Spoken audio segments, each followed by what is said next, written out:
ಯಾವುದೇ ಮನೆಯಾಗಿರಲಿ ಅಥವಾ ಮನೆ ಹೇಗೆ ಇರಲಿ, ಅಲ್ಲಿ ವಾಸ್ತು ಅನ್ನೋದು ತುಂಬಾನೇ ಮುಖ್ಯ ಎಂದು ಹಿಂದೂ ಧರ್ಮೀಯರಾದ ನಾವು ಪರಿಗಣಿಸುತ್ತೇವೆ.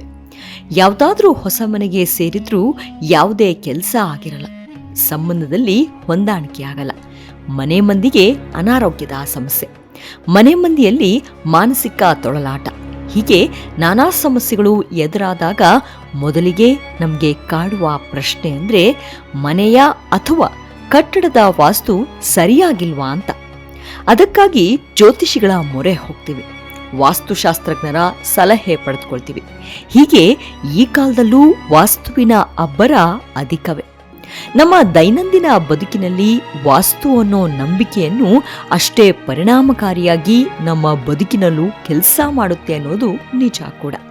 ಆದರೆ ವಾಸ್ತು ಬಗ್ಗೆ ಮಾತನಾಡುವ ನಾವು ವಾಸ್ತುವಿನ ಅಧಿದೇವತೆ ವಾಸ್ತು ಪುರುಷನ ಬಗ್ಗೆ ಎಂದಾದ್ರೂ ಯೋಚಿಸಿದ್ದೇವಾ? ವಾಸ್ತು ಪುರುಷ ಯಾರು, ಹೇಗಿದ್ದಾನೆ, ಎಲ್ಲಿದ್ದಾನೆ ಅನ್ನೋದನ್ನ ತಿಳಿದ್ರಂತೂ ವಾಸ್ತು ಸಮಸ್ಯೆ 90% ಭಾಗ ಹೋದಂತೆಯೇ.